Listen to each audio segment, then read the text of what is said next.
Hello everybody, it's Real Spells Perspective here. Please subscribe to me.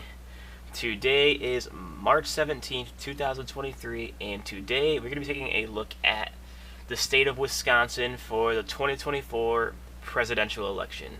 This state is very important for either side to win here.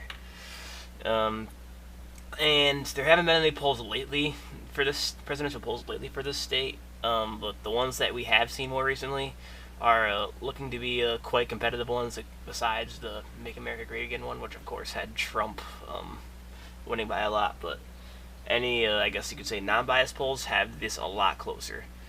Now, granted, these are kind of old, but you definitely see here that it's very much competitive coming into 2024. You look at the two recent election cycles for presidential. Joe Biden, he won by less than 1 point in 2020.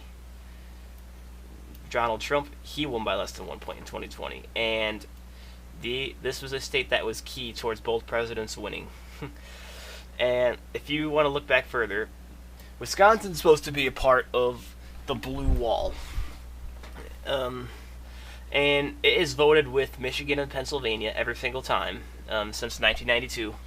But you'll notice, for 1992, for example, Wisconsin was the closest of the three. It was the most in play for the Republicans, but the Democrats won it. 96, all three voted together as a likely blue states.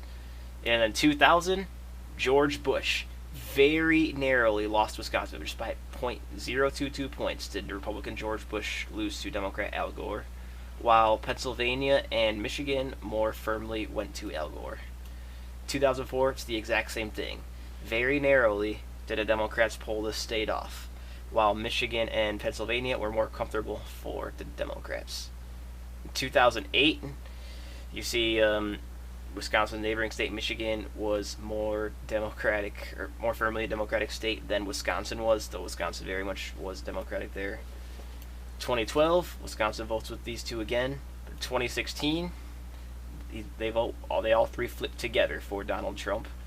And then in 2020, again, you see Wisconsin, by far the most competitive of the three. So Wisconsin has been, I guess, almost a bellwether state, although in 2004 and 2000 it did vote for the losing candidate against Bush. But Wisconsin has been a very key state towards deciding who wins and does not win elections recently. And it is very much a swing state, as I've been showing you. In 2022, in their Senate race, Trump endorsed Ron Johnson. He ended up winning. Ron Johnson won a third consecutive term here, the Republican. Whereas on that same ballot, in their gubernatorial race, their Democratic incumbent governor, Tony Evers, won re-election by over 4 points. Or almost 4. It was actually under 4 points. But yeah, so both these elections were quite competitive, and they went opposite ways. So that goes to show that this state is very much in play for either party coming into 2024. And it very much is an important state for either party to win. Donald Trump very much appeals to the state, but the thing is, you look at 2000 and 2004, George Bush, he wasn't really your Rust Belt president either, but he still almost won the state both times. And then you look at some of my presidential predictions. In the case of Biden versus DeSantis, Wisconsin is the absolute tipping point, because if you make this state red, DeSantis has enough to win. But with it being just narrowly blue, Biden's the winner. So that right there shows how Wisconsin is so key. But say it's not DeSantis, say it's Biden versus Trump. Trump breaking Wisconsin would be the first step towards him doing what he did in 2016 to win, when he had to break all three, Wisconsin, Michigan, and Pennsylvania, to win. But Wisconsin is the most in play for Trump of the three. And then in the case of Trump versus Harris, I had these three states narrowly going for Trump due to his Rust Belt appeal that Harris doesn't really have. And Wisconsin is obviously the first part of that, again, because they are the they are the state that the Republicans have been the closest to winning, or have won by the most.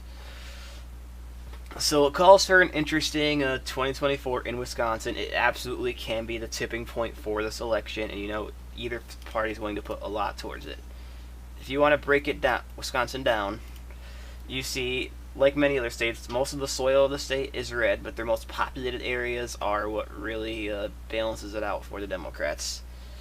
You have Milwaukee County, I believe the most populated county in the state, going to Biden by almost 40 points in 2020, and then you have a lot of their densely populated areas in southern Wisconsin going for him here, as well as the ones on the northwest side of Wisconsin near Minnesota that are going blue.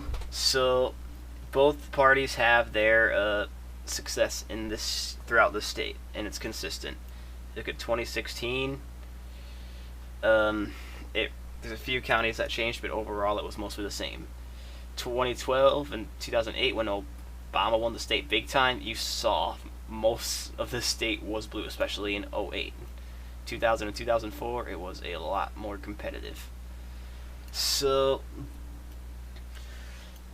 both parties have had success here, as I have said, and it really comes down to it really could come down to the national mood in 2024 for either party, and candidates also have a big thing to do with it, because Trump does appeal more here than someone like DeSantis, though, like I said, George Bush, he almost broke these states, and he wasn't any Donald Trump. So it really is up in the air for either party. And one other interesting factor here is that in 2024, if I could find it, Tammy Baldwin, in the 2024 United States Senate election in Wisconsin is also set to take place here at the same time as the presidential election. And Tammy Baldwin, she is looking to rerun. She hasn't formally announced, but it's looking like she will. She is very much popular in Wisconsin. She's popular nationwide, for that matter. Being the first ever openly gay U.S. senator. She definitely rose a lot within the Democratic Party. The fact that she will also be on this ballot helps the Democrats here, because she's someone who may be able to help drive some Democratic supporters to the polls in Wisconsin, so that could also help give the Democrats a little bit of an edge here. But as I just showed you, Wisconsin, they may have a split ticket. They just did in 2022. There's no reason to believe that won't happen in 2024. So, yeah, thank you all very much for watching. Please like and subscribe again. Join my new official Discord server. I'll have that linked in the description. And comment below. What do you guys think? Which way do you think Wisconsin will go? How important do you believe it is coming into 2024? This is Real Spell Perspective, signing out.